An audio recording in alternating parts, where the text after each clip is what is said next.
Anybody has an idea about the marks distribution for this course?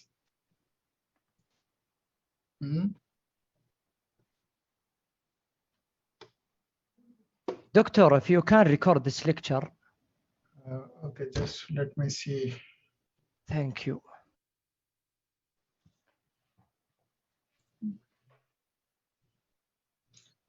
Okay, so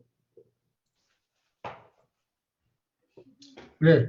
So total marks is 100 for this course. You will have 2 midterms, okay, 20 marks each. The following, everyone. Example.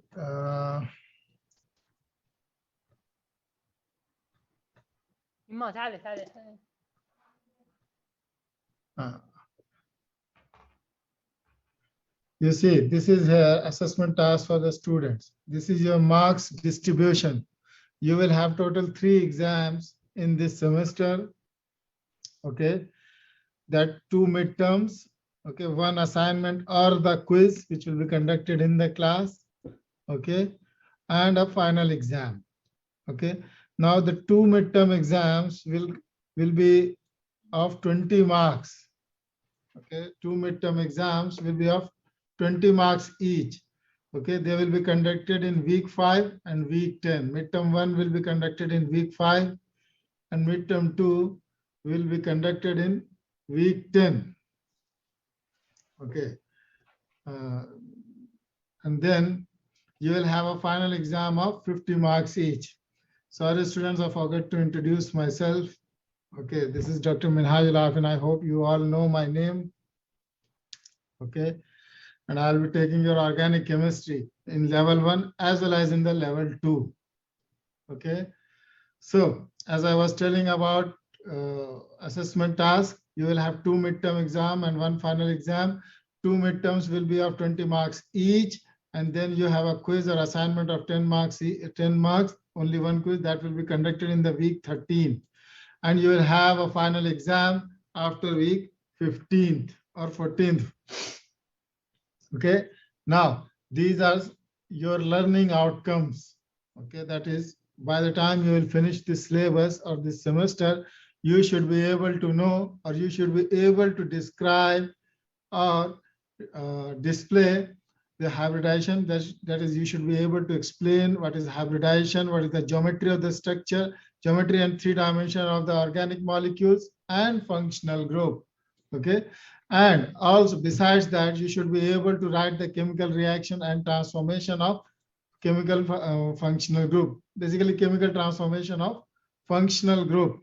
Okay, your exams or the question papers will consist of MCQs, that is multiple choice questions, and some short notes. Some students, marks distribution is clear? Yes, doctor. Okay. Now we'll come to your syllabus. So this is list of the topics which we will be covering in this semester. Okay, for the so the topics will include the introduction about atoms, subatomic particles and their properties. Okay, electronic configuration, atomic orbitals, hybridization, chemical bonding, Lewis structure, resonance, inductive effect, mesomeric effect, hyperconjugation, electronegativity, reaction, intermediates, polarity, nomenclature of the organic compound. That is basically in the first 3 weeks, we'll learn about all these topics, including the nomenclature. Now, in the 4th and the 5th week, in the 4th week, we'll talk about alkanes, cycloalkanes, structure, physical, chemical properties, methods of preparation and chemical reaction. That is methods of preparation for the alkanes and their chemical reaction, especially free radical substitution reaction. Okay. Then we'll follow the stereochemistry. We'll talk about stereochemistry, optical isomerism, opticality, all those things we'll cover in the 5th and 6th week. Okay. Then in the 7th and 8th week, we'll talk about alkene, their structure, physical and chemical properties. And in the following 3 weeks, we'll cover about alkyl halides and alcohols. Okay. And in the last 2 weeks of the semester, We'll talk about ethers, epoxides, and their sulfur analogs, their physical and chemical properties. Okay, so these are the topics which we'll cover. So we have already lost. There was no class last week, so we have already lost 1 week, 1 class or 1 week. So whatever syllabus we have to cover it within 14 weeks or whatever within available time. Now to start with the introduction. Okay, students. So far, any questions? Students? Yes, doctor. Yeah, what is About it? exams, doctor. What kind of Okay. question in exams? I mean the midterm and the final. What do you mean by that? What kind of a question? Whatever we'll study, okay, okay, next week, what I will do is, I'll show you a question paper which I have given in the last semester, okay? You'll get an idea, okay? Yeah. Okay. And whatever we will study, the questions will come from that only. I mean, make sure whatever we are talking in the class, you study it well. Okay. Now, before we start, one of my suggestion is that, I mean, this is just my experience. I thought I should share. Some students, they have a tendency to take the midterms very lightly. Okay, some of the students, they feel like, okay, we have a final exam, 50 marks. Okay, we will start studying by that time. But my suggestion is, don't do that. The reason is, by the time you will be into your final exams, you're already 50% of your marks have already gone. Gone means you have already wrote the exams where you haven't performed well. Suppose if you are a student who is depending only on the final exam. So my suggestion is, don't do that. The reason is, by the time you are into the final exam, you have already lost 50% of the marks. My point is, suppose there are 2 students, okay, student A and student B, and let's say out of the 20 marks in each of the midterm, the student A has scored 10 marks each. That is, in both the midterms, if he has scored 10 marks each, so that makes out of 40 marks, he is getting only 20 marks. Then there is a student B who is performing very well throughout the semester. Throughout the semester means that he is performing very well in midterms. So let's say he is having 19 out of 20 in each of the midterms. So that means by the time the 2 midterms finish, the student is scoring 38 marks. Okay, student A is scoring 20 marks and student B is scoring 38 marks. Now, let's say both the students have performed very well in the quiz exam. Okay, so let's say 10 marks each for the quiz. So that means out of 50, student A has got 30 marks, while student B has got 48 marks. Okay, that means the student A has to score at least 30 more marks out of the final exam to cross the 60 marks, to at least score the passing marks. Okay, but the student B who has already scored 48 marks, he only needs 12 marks to obtain the passing marks. Okay, besides, the student B has a more probability of scoring A plus or A grade. Okay, while student B has already lost it. Okay, however hard he tries, he will maximum reach only B or B plus. Okay, so those who are interested in scoring A and A plus, try working from midterm 1 and midterm 2. And my suggestion to the students, who consider themselves that they have to work little hard. Okay, they have to work little hard. Okay, I suggest them to start working from the beginning of the semester. Okay, organic chemistry is not so easy.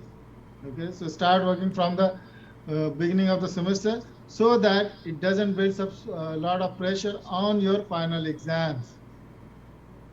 Okay, You understood, students? You followed what I'm trying to convey to you? Yes, yes, Doctor. Yes, Okay, yes, so doctor. if you are Doctor, interested in scoring good grades, you start working from the beginning of the semester, not only for this course, every course. If you are interested in scoring A plus or A, start working from the beginning of the semester. That's all. Okay, so as I said, we'll start with the introduction. So introduction, first we'll talk about atoms. Okay, what is atoms? What is atom? Anybody has any idea? You must have, okay, what amount of organic chemistry have you studied in your school? Hmm? Yeah, we know it's the smallest unit. Okay, smallest unit. So when I'm saying a smallest unit, how do you explain this?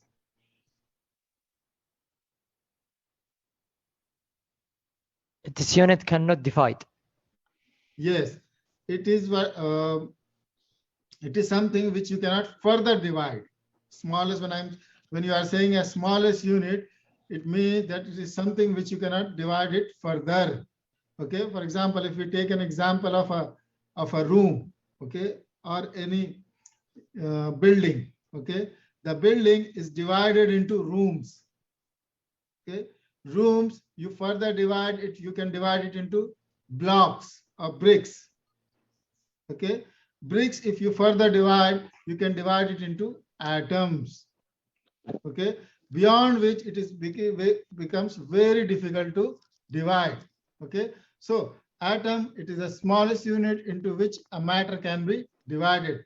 It is a building blocks of all the matter.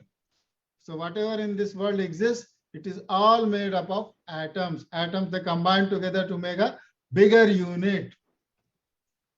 Now, anything, now what is matter? Anything that has a mass and that occupies the space is called as matter. So anything which has a mass and volume, that is called as a matter. For example, brick, table, air. So anything which has a mass as well as volume is called as matter. Now, atom, it consists of nucleus and an electron cloud. So atom, it is made up of a central part, which is nucleus, and an electron cloud. For example, now this is a two-dimensional structure of an atom. Now this is a central part, which is called as nucleus, and this nucleus is surrounded by the electrons or electron cloud.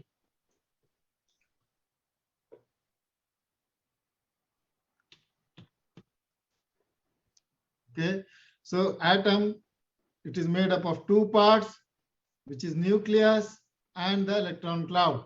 Now the nucleus or the atom is made up of some atomic particles smaller than the atoms. Okay, so atom, it is made up of subatomic particles. What are those subatomic particles? Protons, neutrons, and electrons. Electrons, I have already told, it surrounds the nucleus.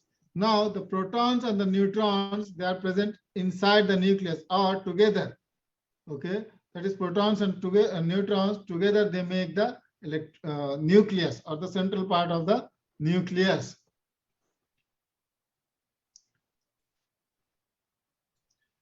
Now, this is a brief history about the discovery of atoms. Okay, so as some early facts about the discovery of the atoms, how the atom was discovered. So in 1803, this guy John Dalton, he told that the atom exists as a tiny indestructible particles with no internal structure. So until this point of time, this guy told that the atom, it is just an indestructible small particles which does not have anything inside with no internal structure. So what I mean here is, until this point of time, or John Dalton, when he proposed the model of the atom, he did not knew that the atom, it is made up of the electrons and protons and neutrons. So after more than 90 years, that is in the year 1897, J.J. Thomson, a British scientist, he was the first one to discover the electron. That he was able to tell, okay, atom, it contains the electron. So now this later leads to his plumbing model of atom. So this is a plumbing model of atom. What it means, he picturizes or he proposes that electrons are embedded in a sphere of positive electrical charge. So this guy proposed that atom is made up of a sphere, okay, is spherical in shape and which is made up of a positively charged, okay, that what I mean is atom is made up of positively charged sphere and that electrons are embedded in those spheres, okay. So this is a model of Thomson model of atom. I mean early models of some atom. Now in the year 1904, this Japanese scientist Hantaro Nagoka, a Japanese physicist, suggested that an atom has a central nucleus. So he was the guy, he proposed or he suggested that the atom has a central part which is called as nucleus and the electrons, they move around the nucleus in the form of rings.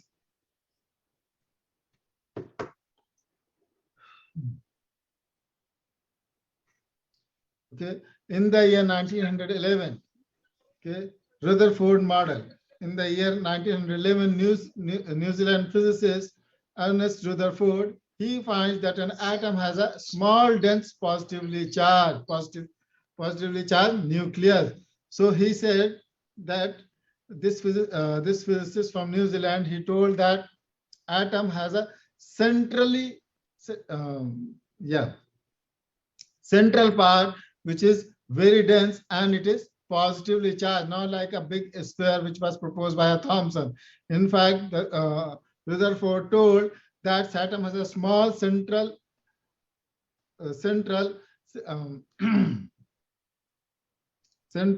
nucleus, okay, small sphere, not a big sphere in which the electrons are embedded. In fact, the Rutherford told that the atom has a small, dense, positively charged nucleus, that is nucleus, and electrons, they move around the nucleus, okay. So how it is different from the Thomson? The Thomson said that the atom is a positively charged sphere in which the electrons are embedded, while Rutherford told that the atom consists of a small centrally present spherical nucleus, but smaller in size, okay, and the electrons, they revolve or move around the nucleus. Now, in the year 1913, Niels Bohr proposed a model. That is, what he proposed, that the electrons moves in a circular orbit at a fixed distance from the nucleus. So he told that indeed the electrons move around the nucleus, okay, but he told that electrons move around the nucleus in a fixed orbit at a fixed distance from the nucleus, okay, like our solar system. Now, in the year 1923, French physicist de Broglie proposed that a moving particles like electrons. So he said, this guy told that electrons have a dual nature, that electrons have some properties of waves and some properties of particles. So I'm not going into that detail of particle and wave. This is, you should have been, I mean, I'm expecting that you have studied in physics about the dual nature of electron. And what I mean is, what is wave nature, what is particle nature, okay? So for the time being, just remember that electron also has a dual nature of wave as well as particles. Now, in the year 1926, Erwin Schrödinger developed a mathematical equation to describe the motion of electrons in the atom. So he proposed an equation which is called a Schrödinger equation, okay, using which it was possible to describe or identify the motion or the path of the electrons in the atom. Okay. Now, in the year 1932, James Chadwick, an English physicist, confirmed the existence of neutrons. So he's the guy who told that the atoms also contains the neutrons, which does not have a charge. Atomic nuclei contains neutrons and positively charged protons. So in the year 1932, this guy James Chadwick, he told that the nucleus is actually made up of protons and neutrons. So in the year 1932, it was clear that the nucleus consists of protons as well as neutrons. Okay, so as I told that the electrons, it consists of atoms, it consists of a central part, which is nucleus, and then you have a electron. So this nucleus is made up of protons, which is positively charged, and neutrons, which is neutral in nature.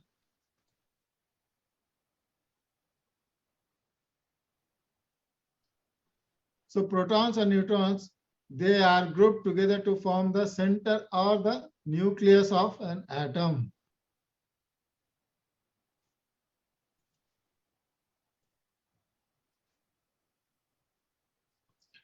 Now, these are some of the properties of subatomic particles. Okay, when the question is okay. Now, what are subatomic particles? That is proton, neutrons, and electrons. Now, as I told, protons, they are positively charged particles. Okay, and they have a equal protons are equal to the atomic number of the atom. You know, every atom has an atomic number and atomic mass. Students. Yes, doctor. Okay, what is the atomic number of carbon and what is the atomic mass of carbon? 6 atomic number, atomic mass 12. Okay, now you know that the carbon has an atomic number of 6. Now, if there is a question in the exam, okay, suppose if there is a question that the atomic number of the carbon is 6, okay, what is the number of proton present in the in the carbon atom, or what is the number of protons present in the nucleus of carbon atom?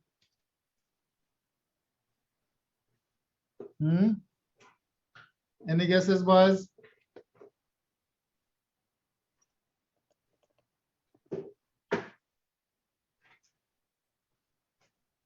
Yes, 6 is the number, or the 6 is the number of protons for the carbon atom.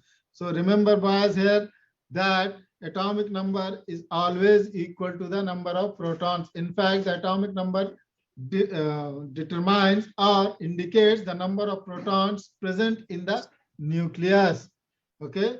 Now, number of protons or atomic number also, what I'm trying to say is number of protons also contributes to the atomic mass. Okay. Now, number of proton is always equal to the number of electrons. So suppose if there is another question in the exam, carbon has an atomic number of 6. Tell me the number of electrons present in the carbon atom. 6. Okay. So the answer is again 6. As I told that, it is written here, number of proton is always equal to the number of electrons. Now, how does it contribute to the atomic mass? What is the atomic mass of the carbon, boss? 12. 12. Okay. Now, the number of protons you know is 6. Number of electrons you know is 6. What is the number of neutrons? Also 6. Also 6. Why? The number of protons plus the number of neutrons together make the atomic mass. You understand, boys? Okay. Now, so I'll repeat. Proton is a positively charged. Number of protons indicates the atomic number, or atomic number indicates the number of protons present in the nucleus. Okay, protons, they also constitutes the atomic mass of the atoms. Now, number of protons is always equal to the number of electrons. And now we'll talk about the neutrons. Neutrons, they are neutral in charge. That is, they don't have any charge. Now they help up to make up the nucleus of atom. Together with the protons, okay, together with the protons, neutrons also contribute to the atomic mass. As I said, number of proton plus number of neutron makes a atomic mass.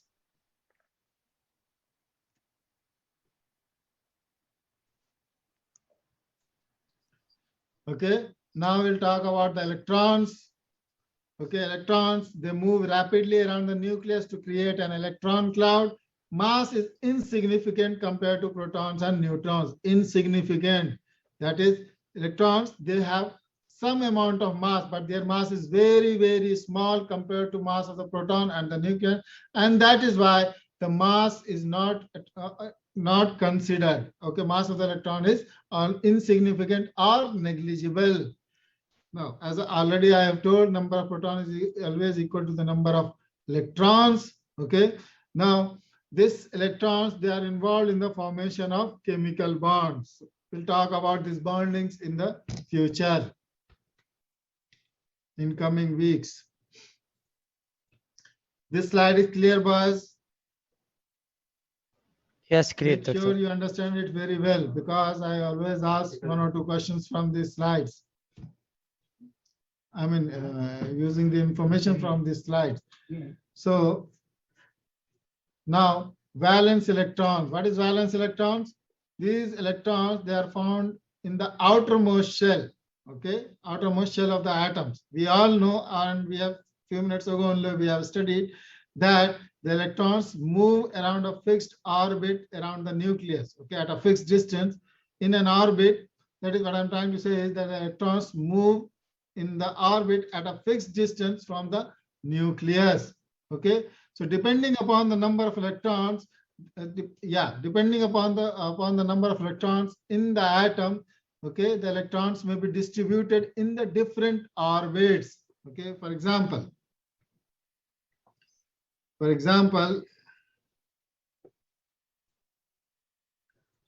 this is a atom of oxygen. Okay, this is atom of oxygen here. Now the 8 electrons, wait. No, sorry.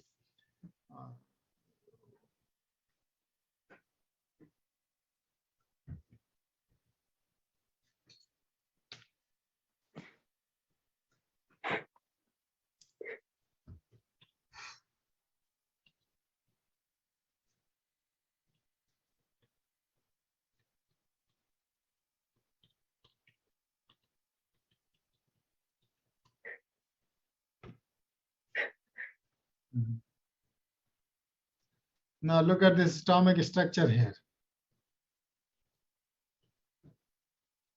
Okay, this is an atomic structure of a carbon, okay, which has an atomic number of 6. So total number of electrons, what should be the total number of electrons present in the carbon atom? It is 6. Okay, now these 6 electrons of the carbon atom is distributed in the orbit like this. That is first orbit, which is closer to the nucleus, contains 2 electrons. Okay, while the outermost orbit, this is second orbit. Okay, our outermost orbit of the carbon atom contains 4 electrons. Okay, now look at this.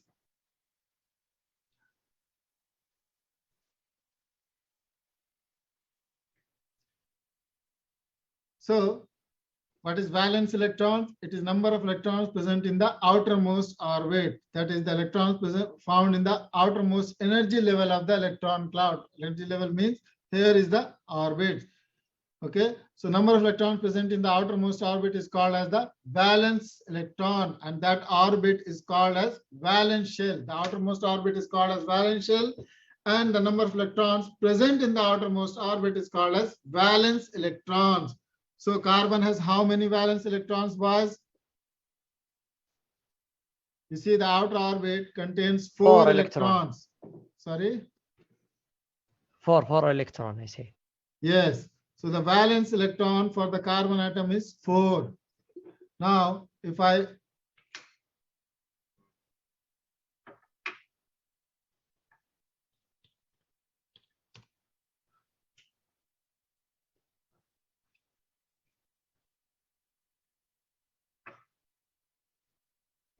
now this is a atomic structure of the oxygen atom.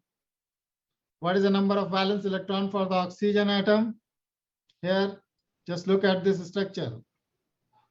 6 electron. 6. Okay, this is total 8 electrons. Atomic number of the oxygen atom is 8. Okay, so total 8 electrons in the atom of oxygen, and 6 of them is present in the outermost orbit. So number of valence electron for oxygen is 6. Similarly, what is the number of valence electrons for the nitrogen?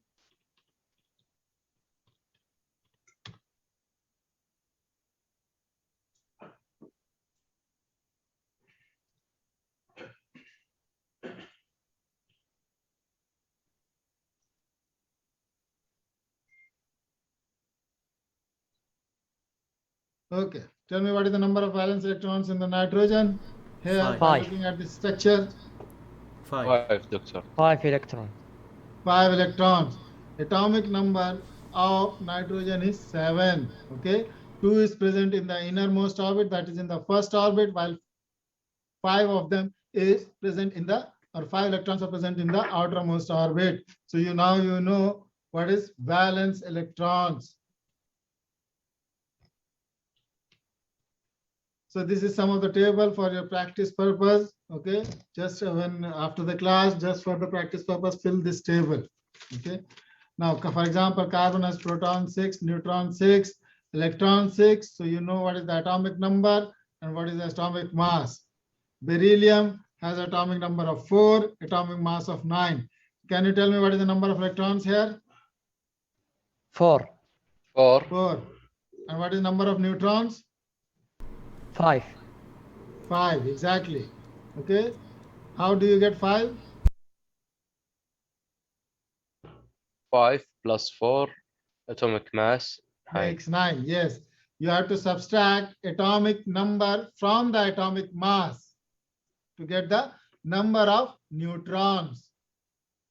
I repeat, you have to subtract atomic number from atomic mass in order to get the number of neutrons.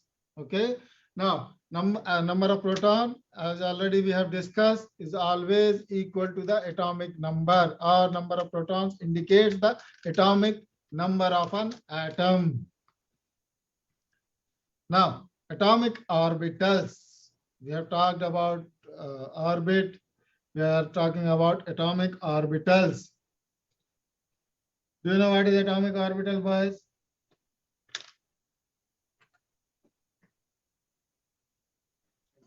What is atomic orbitals? Any guesses?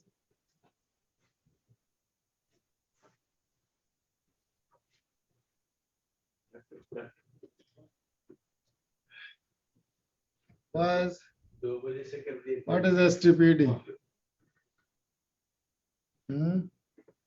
Ziad, what is STPD?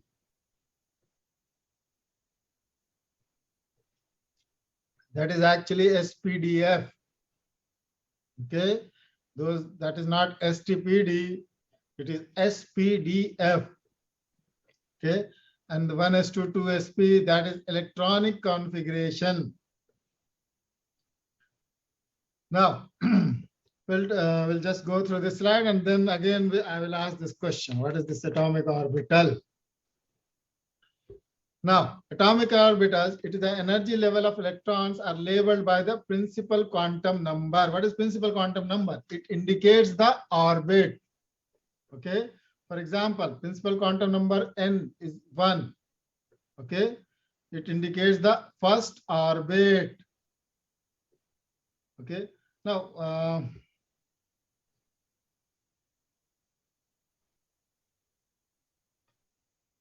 okay.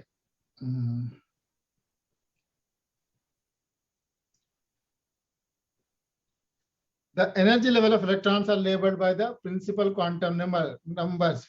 What I mean by here by the energy level is that the orbits are labeled by the principal quantum number. That is when you say n is equal to 1, it indicates the first orbit. Now each energy level is subdivided into sub-energy level.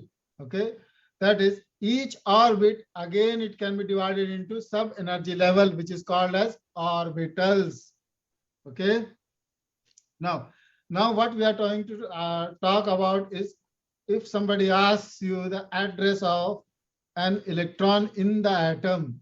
When I'm saying an address of an electron in the atom, it means if somebody asks you to locate the electron in the atom, how you are going to write it, how you are going to write the address of electron on the white paper. Suppose in the exam, I ask you, tell me the location of N6 electrons of carbon atom. How you are going to indicate? Okay, that procedure is called as, that is the writing of the address of electron is called as the writing of electronic configuration. Okay, we'll come to that. First, we have to understand what are the components of electronic configuration. Okay, what are the components of electronic configuration. Boys, are you following? Boys?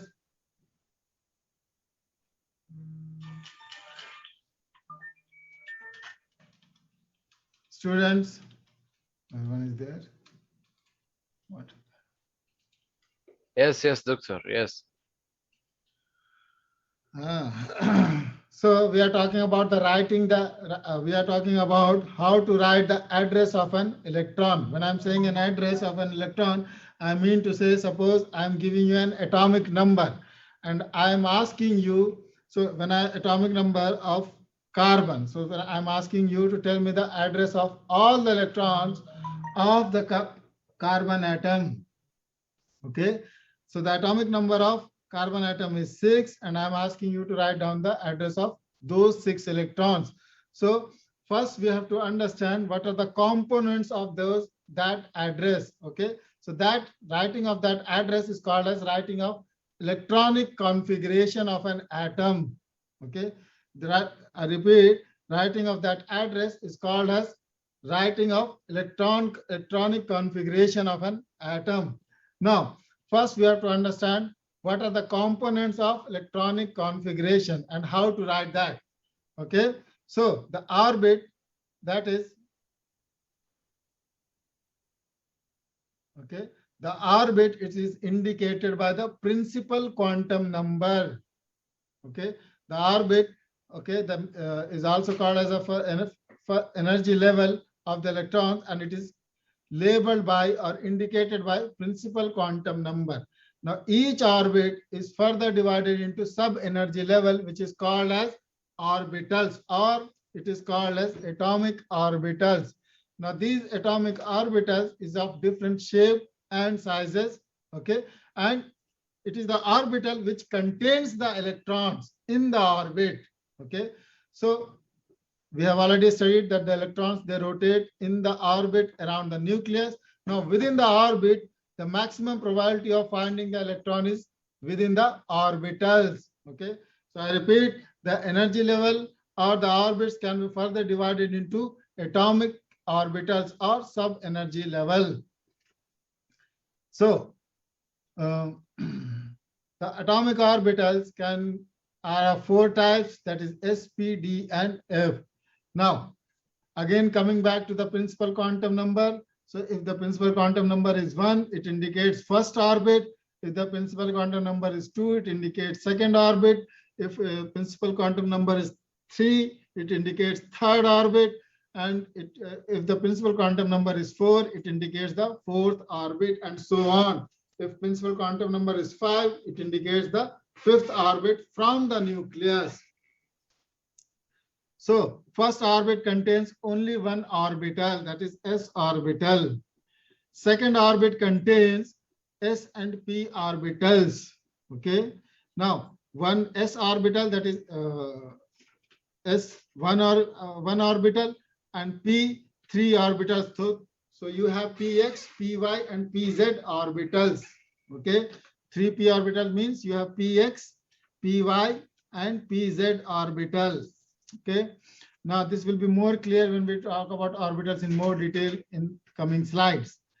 Then you have principal quantum number 3, that is the third orbit, contains 3 types of orbitals, S, P, D. Okay, so S type orbital is only 1, P type orbitals is 3 in the third orbit, while D type orbitals you have 5 orbitals in the third orbit. And then you have a principal quantum number of 4. That means the fourth orbit contains S type orbital only 1 in number, P type orbitals 3 in number, D type orbitals 5 in number, F type orbitals 7 in number. So these are the number of orbitals present in the fourth orbit.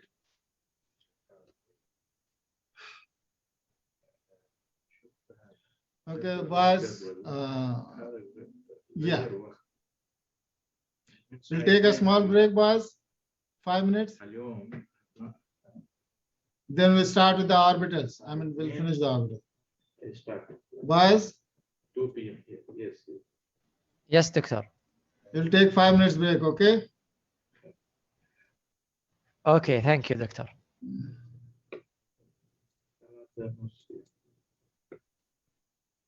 ايوه اكيد انا بقى اسوي ده وقت انا شفت وقت هو اشتغل في اثنين هو غير سيف يوم الربع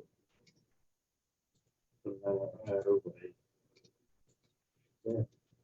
انا ارسلت تسبيح تليجرام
Okay, boys, can we start? Yes, doctor. Okay.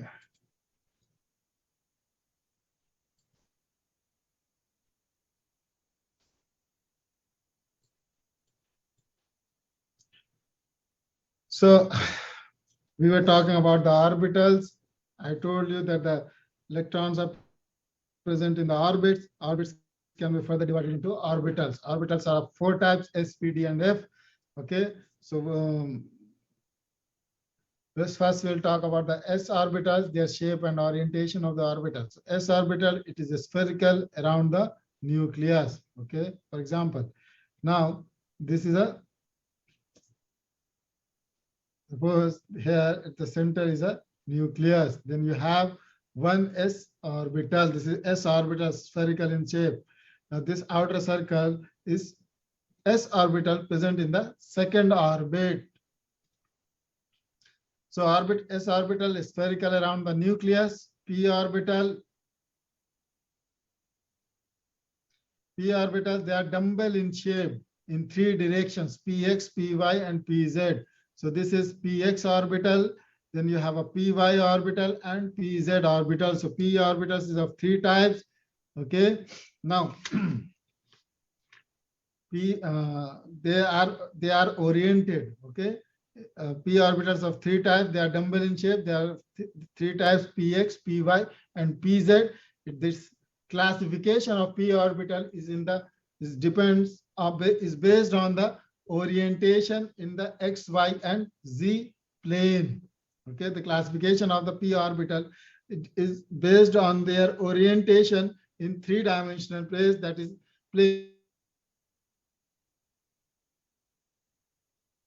orbitals. It is of 5 types. It is tetralobe.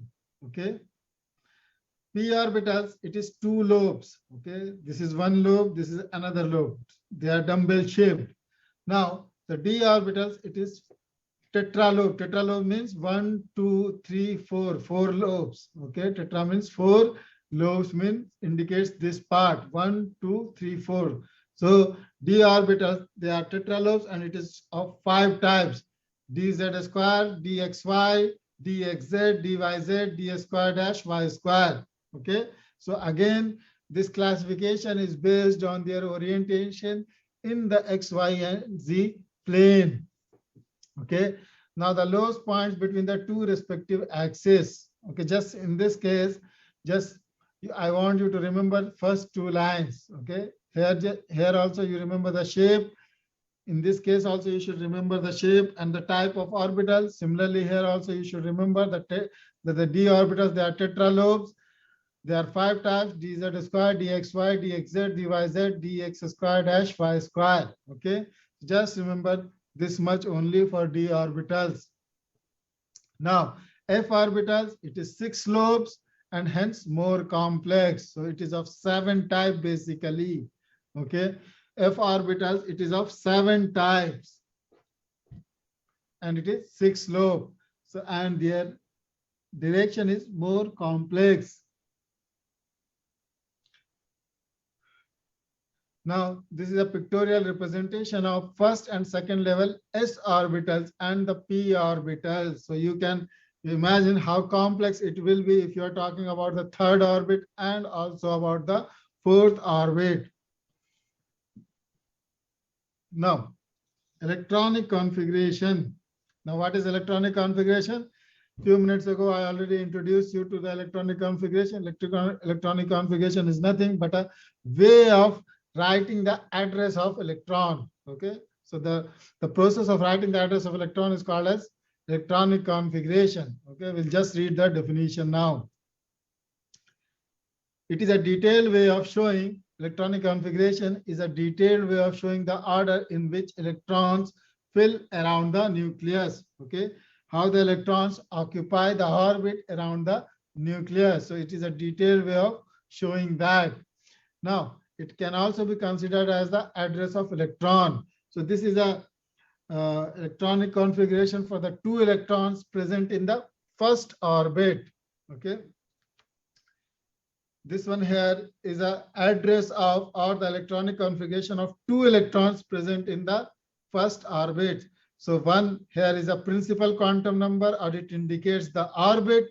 S indicates the orbital, and 2 indicates here, the superscript 2 indicates the number of electrons present in that orbital. Remember, okay, I want you to remember few things here, that each orbital contains 2 electrons. Okay, each orbital contains 2 electrons. Now S is only of one type. Okay, S orbital, so it can contain only 2 electrons.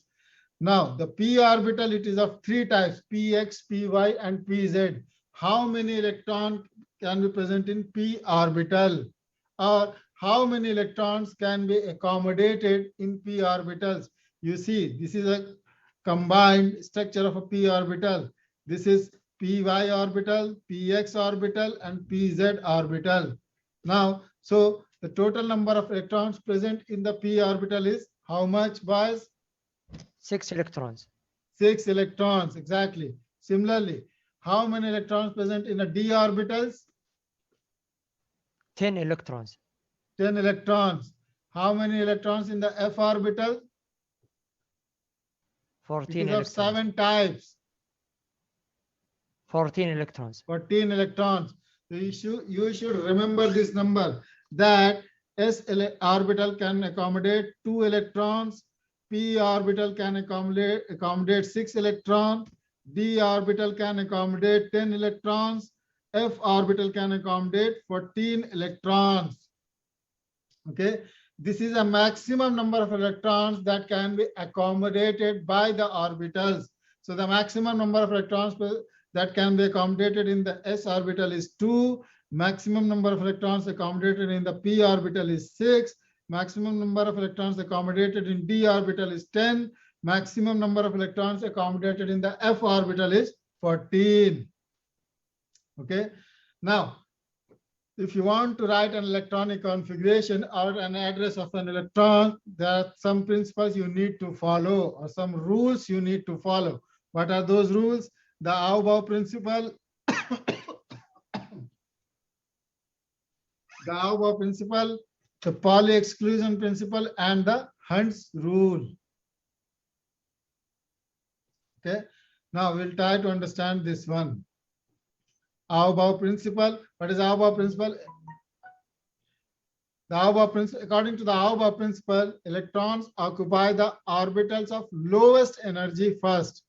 Okay, so what I'm trying to tell is, when you are filling the electrons in the, suppose in the exam I have a question. Okay, I have a question that write down the atomic number of carbon is 6. Okay, the atomic number of carbon is 6. Write down the electronic configuration of 6, or write down the electronic address of all the electrons. How you are going to write? You are going to follow 3 principles: Aufbau principle, Pauli exclusion principle, and Hund's rule. Okay, now what is Aufbau principle? It tells that according to the Aufbau principle, electrons occupy the orbitals of lower energy first. Now this is a distribution of orbitals, or distribution of orbits and orbitals according to their energy. For example, this first orbit has the lowest energy, followed by the s orbital of the first orbit has the lowest energy, followed by the s orbital of the second orbit. Then you have p orbital of the second orbit. Okay, that is energy is increasing from top to bottom. So 3s orbital has the higher energy than the 2p orbitals. Similarly, 3p orbitals, they have, that is p orbitals present in the third orbit, has a higher energy than the s orbitals of the third orbit. Similarly, here you see this 3d orbital, that is the d orbital present in the third orbit, has slightly higher energy than the s orbitals of the fourth orbit. Okay, 3d orbitals, they have a slightly higher energy than the 4s orbital. Now similarly, 4p has a higher energy than the 3d and 4s orbitals, followed by the 5s, and so on. Okay, so you have to start filling the electrons from this orbital, that is the 2 electrons out of the 6 electrons. Your atomic number of carbon is 6. That means the number of electrons present in the carbon is 6. Okay. So out of the 6 electrons, those 2 electrons will go to first s orbit. First 2 electrons will go to first s orbitals. Another 2 electrons will go to second s orbital. Okay. Now you are you are left with another 2 electrons. Now, when you are left with 2 electrons, you have 3 types of 2p orbitals. How you are going to distribute the 2 electrons in this, students?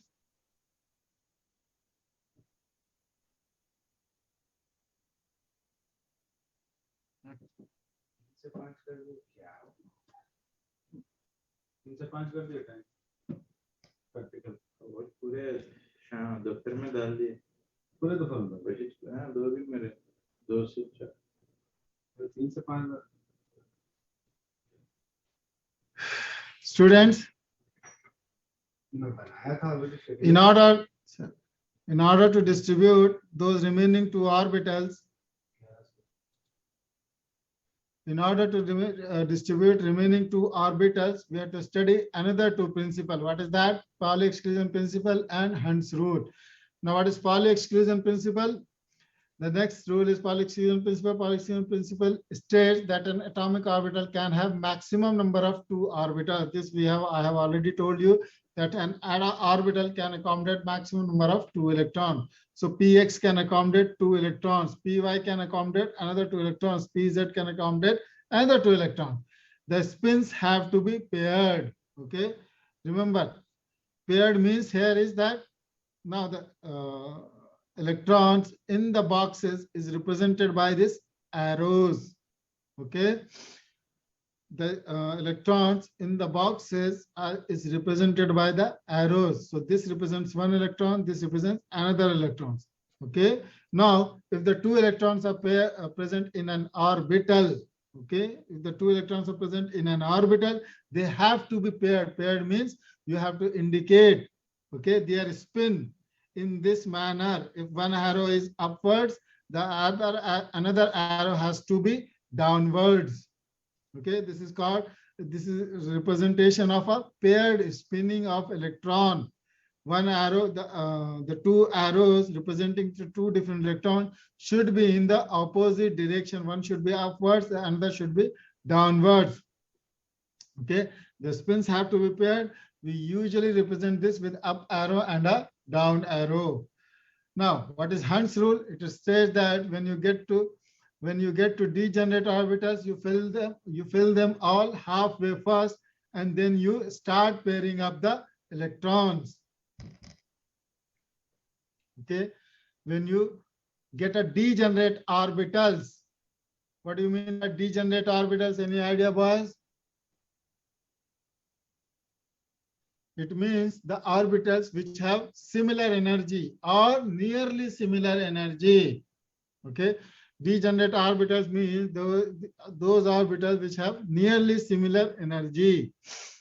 Okay. Now, so Hund's rule, I'll repeat Hund's rule. It states that when you get to degenerate orbitals, you fill them all halfway first, and then you start pairing up the electrons. Okay. So look at this. I have on the slide. I have a slide. I mean, here you can see the electron configuration of carbon, nitrogen, and oxygen. Carbon has an atomic number of 6. Oxygen has nitrogen has an atomic number of 7, and oxygen has an atomic number of 8. So look at this. I told you that the for example, with respect to the carbon, okay, carbon has 6 electrons. So first 2 electron will go to s orbital of the first orbit. Okay, first 2 electrons will go to the first s orbital of first orbit. Okay, another 2 electron will go to the s orbital of second orbit. So total 4 electrons are filled. Now what you are left with 2 orbitals which has to be filled in the p orbitals. Okay, you are left with 2 electrons which has to be filled in the p orbitals. Now p orbitals, okay, they are of 3 types: px, py, and pz. Okay. Now Hund's rule says that when you have a degenerate orbitals means that the orbitals which have a similar energy. So look at this here. Okay, here the energy level, energy diagram. This you see this px, py, and pz. All of them they have a similar energy. Okay, all of them have a similar energy. So the p orbitals present in the second orbit, they are degenerate in nature. That is px, py, and pz orbitals, they are degenerate in nature, or they have a similar energy. So Hund's rule says if you have orbitals with similar energy, you fill them all halfway first. That means out of the two remaining electrons, one will go to px orbital, another will go to py orbital. Okay, now we'll take the example of nitrogen. Okay, nitrogen has 7 electrons, so the first two orbits will be our first 4 electrons out of the 7 electrons of nitrogen will go to first s orbit and the second s orbit. Okay, I repeat, nitrogen has 7 electrons, so out of those 7 electrons, the first 4 electrons will go to first s orbit and 2s orbit. That is 2 of the 7 electrons will go to first s orbit. Another 2 electrons will go to s orbital of the second orbit, and then you are left with the 3 electrons which has to be filled in, or which has to be occupied in p orbital. So what happens? 1 electron out of the 3 goes to px orbital, another electron goes to py orbital, and the third electron or the 7th electron goes to the pz orbital. That is, it is following a Hund's rule.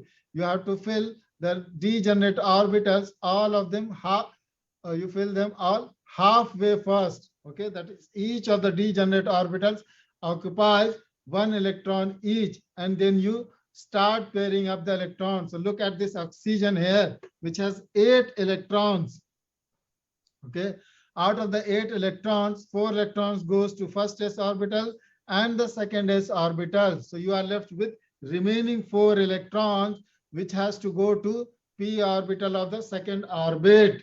Okay, and I said that the p orbitals, they are degenerate in nature. So what you do is you fill all these px, py, and pz orbital of the second orbit halfway first, and then you start pairing. That means first each of the px, py, and pz orbitals, they occupy 1 electron each. Okay, that is px, py, and pz, they occupy 1 electron each, and then the 8th electron goes into the px orbital.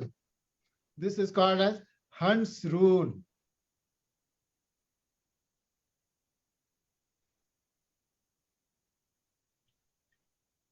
Boys,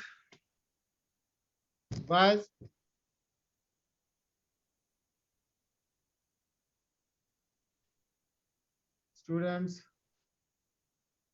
could you understand Hund's rule? Did you understand Hund's rule?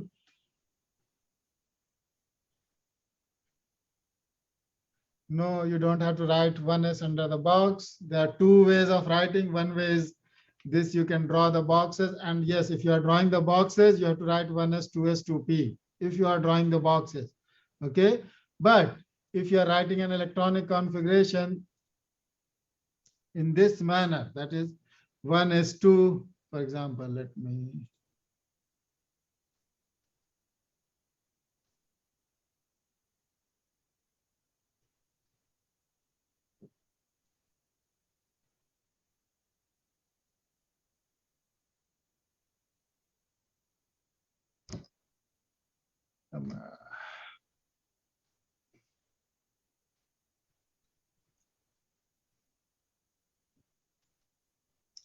okay.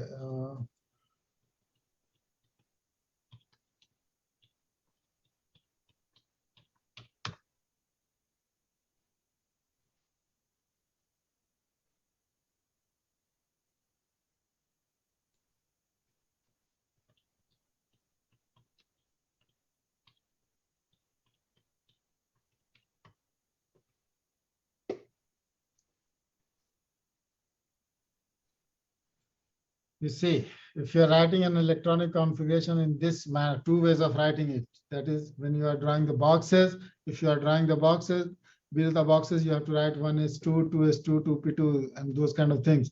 But if you are not drawing the boxes, you can write it in this manner. Okay, you can write it in this manner, for example, here. Okay, in this manner. So we'll go through some of the electronic configuration here.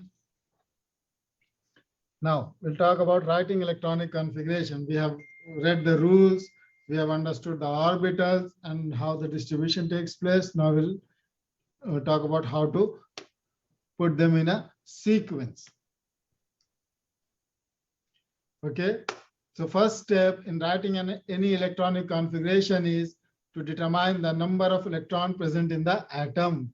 Okay, how do you determine the number of electrons present in the atom? You need to identify the atomic number. So atomic number always tells you about the number of protons, and the number of electrons is always equal to the number of protons. So if the carbon has atomic number of 6, that means the number of electrons present in the carbon atom is 6. Similarly, iron has an atomic number of 26. That means the number of electrons present in the iron atom is 26. Okay, then what you do is you write down the energy sublevels according to the increasing energy. Okay, then what you do first, after you identify the number of electrons, you write down the energy sublevels. That is, you write down the atomic orbitals in the order of increasing energy. So 1s orbital has a lower energy, followed by the second s orbital. It has a higher energy than 1s orbital. Similarly, 2p has a higher energy than 2p orbital. Then you have a 3s orbital, higher energy than the 2p orbital. Then 3p orbital has a higher energy than 3s. Okay, 4s orbital has a higher energy than 3p. Okay, 4s orbital has a lower energy than 3d. So 3d energy has a higher, 3d orbital has a higher energy than 4s. So this is the order of increasing energy for the orbitals. Okay, so until 3d, if you remember until this point, most of your electronic configuration, you can write it.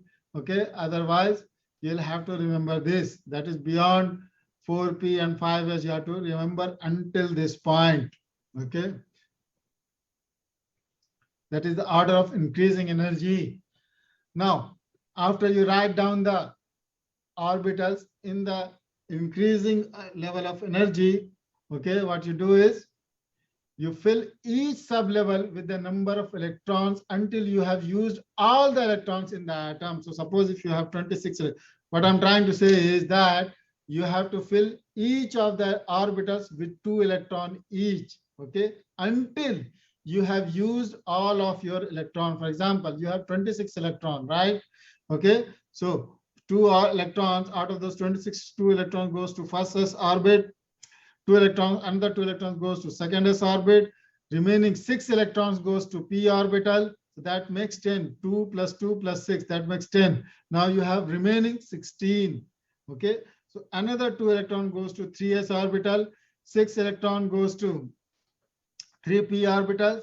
That makes 18. 2, 4, 10. 2, 4, 10, 12, 18. So you have remaining 2. That is remaining 8. Okay, out of those electrons, 8 electrons, 2 goes to 4s orbital, and the remaining 6 goes to d orbital.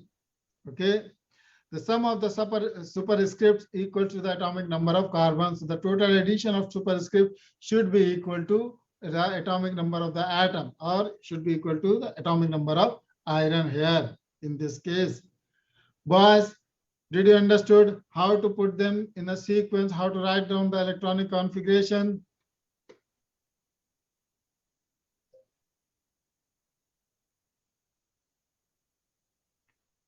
Students? Okay, I have put some examples here. Just when you are reading the slides, just go through that. I will upload all the slides on the Blackboard, inshallah. If it starts working, I'll upload it to on the Blackboard, inshallah. Okay, so just go through these examples. For example, this is hydrogen 1s1.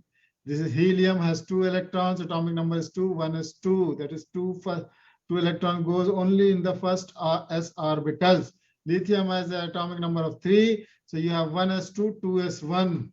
Now carbon, you have 6 electron, 1s2, 2s2, 2px1, 2pz1. Okay, this is here we are following the Hund's rule. Okay, now nitrogen has a atomic number of 7, that means 7 electrons. So 1s2, 2s2, 2px1, 2py1, 2pz1. Okay, but when you are writing in this manner, this is 1s2, 2s2, 2p3. Oxygen, you have 8 electron, 1s2, 2s2, 2px2, 2py1, 2pz1. We are following a Hund's rule to fill the orbitals for the oxygen atom. Okay.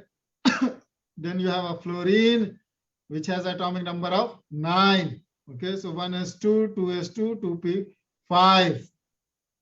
1s2, 2s2, 2px2, 2py2, and 2pz1. Okay, here when you are filling these p orbitals again with the fluorine, you have to follow the Hund's rule. That is, you have to fill all of them halfway first, and then you start pairing each of them until you have used all your atomic, until you have used all of your electrons. So this is neon. Okay, it has an atomic number of 10. So 1s2, 2s2, 2px2, 2py2, 2pz2. So all p orbitals are completely filled. That is, p orbitals have 6 electrons. Sodium, atomic number 11. So you have 1s2, 2s2, 2p6, and 3s1. It's clear, boys? Just go through these examples, and inshallah next week we'll start from the chemical bonding.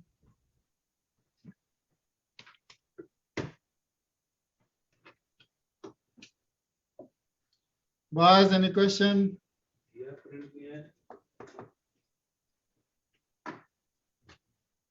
Okay, if you have any questions, you can write me an email. You have my email? Boys, you have my email?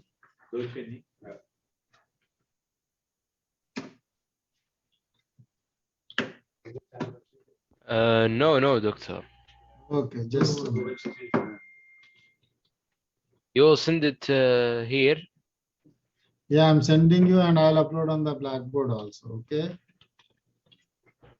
Okay, doctor. So write me an email. Okay, I'll prefer this one. Okay, m.arfin@qu.edu.sa. So any email related to the course, write it to this email. That is official email ID of the university. Okay, boys. Okay. Okay. Okay, doctor. Thank you. So if there is no question, see you next week, inshallah. Okay. Thanks, You doctor. want my number? Okay. Just Thank you, doctor.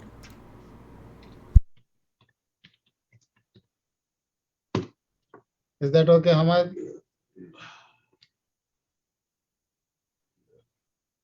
Okay, this is my number, but I'm not on WhatsApp. Remember, using this number. Okay, I have a different number on WhatsApp. So give me a missed call, Hamad.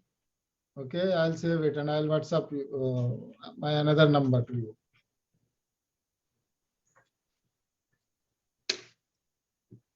Okay, so if there is no questions, see you next week, inshallah. Then.